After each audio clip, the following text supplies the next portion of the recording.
આશાપુરાની અસીમ કૃપાથી હું એકદમ સ્વસ્થ છું। નાર્કો ટેસ્ટ પત્યા બાદ ગણેશ ગોંડલે સોશિયલ મીડિયા પર એક પોસ્ટ કરી છે।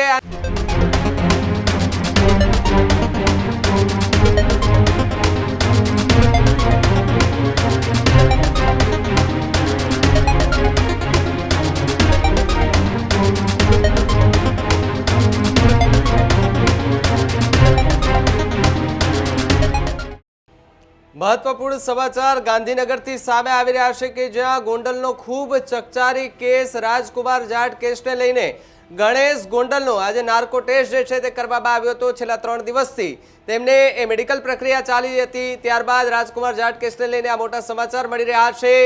साथे ज गांधीनगरमां छेल्ला 3 दिवसथी गणेश जाडेजानो नार्को टेस्टनी प्रक्रिया चालती हती ने आज नार्को टेस्ट जे छे તે કરવામાં આવ્યો છે। નાર્કો ટેસ્ટ પહેલા એમની મેડિકલ પ્રક્રિયા જે પ્રોસેસ કરવામાં આવી છે તે પણ કરવામાં આવી હતી। નાર્કો ટેસ્ટ પત્યા બાદ ગણેશ ગોંડલે સોશિયલ મીડિયા પર એક પોસ્ટ કરી છે અને લખ્યું છે કે માં આશાપુરાની અસીમ કૃપાથી હું એકદમ સ્વસ્થ છું। ગોંડલના વડીલો, માતા, બહેનો, ભાઈઓ, યુવાનોનો સૌ કોઈનો જે મને જેમણે સમર્થન આપ્યું એ સૌ લોકોનો હું એ આભાર વ્યક્ત કરું છું। નતમસ્તક આભાર વ્યક્ત કરતા गणेश गोंडले एक पोस्ट जे छे ते सोशल मीडिया पर ए हाल करी छे। गोंडलना सौ कोई लोकोनो हूँ आभार मानु छूं। ए प्रकारनी एक पोस्ट जे छे ते गणेश जाडेजाए पोताना फेसबुक माध्यमथी करी छे। श्री आशापुरा माताजीनी असीम कृपाथी हूँ एकदम स्वस्थ छूं ने गोंडलना जे वडीलो छे तेमनो पण हूँ आभार मानु छूं तेवी वात गणेश गोंडल द्वारा करवामां आवी रही छे। साथे ज सहकार बदल आप सौनो हूँ नतमस्तक आभार व्यक्त करी रह्यो छूं तेवी वात गणेश गोंडल छे तेना द्वारा करवामां आवी छे। साथे ज फेसबुक पर एक पोस्ट एमना द्वारा करवामां आवी छे।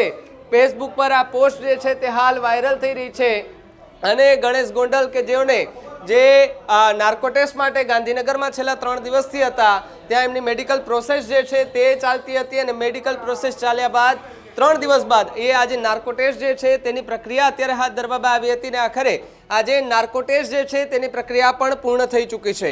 આજ મુદ્દે વાત કરવા માટે મારી સાથે મારા સહયોગી પ્રદીપ જોડાયા છે। પ્રદીપ, જે રીતે ગણેશ ગોંડલે એક પોસ્ટ જે છે તે સોશિયલ મીડિયા પર વાયરલ કરી છે ને તેની અંદર લખ્યું છે કે મેં આશાપુરાની અસીમ કૃપાથી એકદમ સ્વસ્થ છું અને નાર્કો ટેસ્ટ પત્યા બાદ આ પહેલી પ્રતિક્રિયા ગણેશ ગોંડલની હોઈ શકે।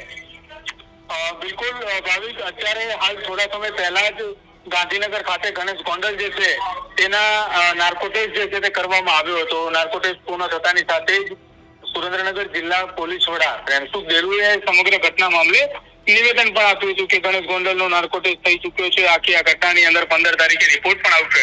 પરંતુ હવે ગણેશ ગોંડલ એ ગાંધીનગર એફએસએલ ખાતેથી તેઓ રવાના થઈ ચૂક્યા છે।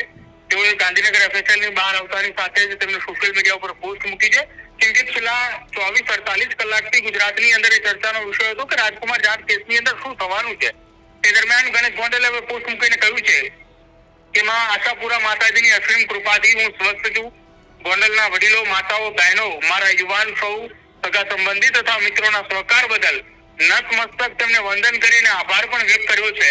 અને આ તમામની વચ્ચે સોશિયલ મીડિયાના માધ્યમથી તેમને એ પોસ્ટ મૂકતાની સાથે જ તેમાં કમેન્ટ સેક્શનની અંદર તમામ લોકો તેમના સમર્થકો જે છે તે તેમને અભિનંદન પાઠવી રહ્યા છે। એક તરફ આજે નાર્કો ટેસ્ટ થયો તે બદલ અને સાથે જ તેમને આ હિંમત રાખી સામે ચાલીને તેમને કોર્ટમાં કહ્યું કે મારો નાર્કો ટેસ્ટ કરાવી લો। આ કેસની અંદર સતત ગણેશ ગોંડલને જયરાજસિંહ જાડેજાના નામનો ઉલ્લેખ થતો હતો તેને લઈને હવે તેમને આ એક પોસ્ટ મૂકતાની સાથે અનેક લોકો કમેન્ટ સેક્શનની અંદર પણ તેમને તેમનાથી મોટા જે હોય છે તેમને આશીર્વાદ આપી રહ્યા છે। તેમના નાના તેમનેથી નાની ઉંમરના જે તેમના મિત્રો હોય, તેમના સગા સંબંધી હોય તે તેમને સમર્થન કરી રહ્યા છે।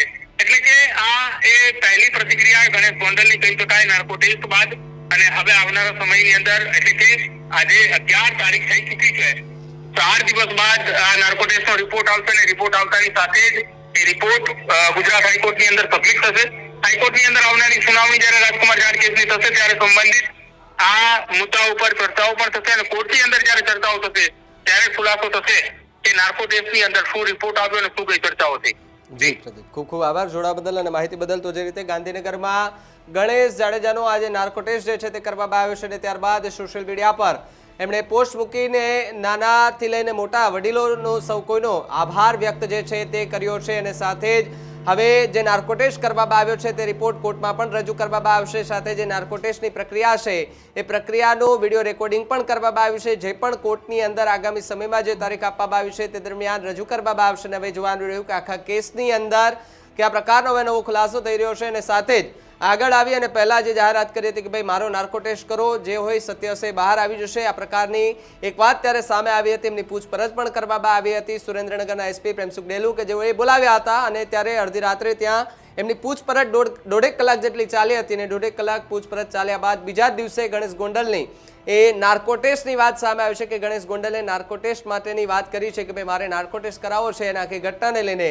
ત્યારબાદ ગણેશ જાડેજાના જે સમર્થકો છે તેમણે કહ્યું હતું કે જે રાજકુમાર જાટના પિતા છે રતનલાલ જાટ તેમનો પણ નાર્કો ટેસ્ટ થવો જોઈએ. સાથે જ જે બસના ડ્રાઈવર છે જે અકસ્માત થયો અને એમાં રાજકુમાર જાટનું મોત નીપજ્યું છે તેમનો પણ નાર્કો ટેસ્ટની વાત જે છે તે અત્યારે સંભળાઈ રહી છે. ત્યારે હવે જોવાનું કે આગામી સમયમાં આ કેસમાં શું નવું જોવા મળે છે.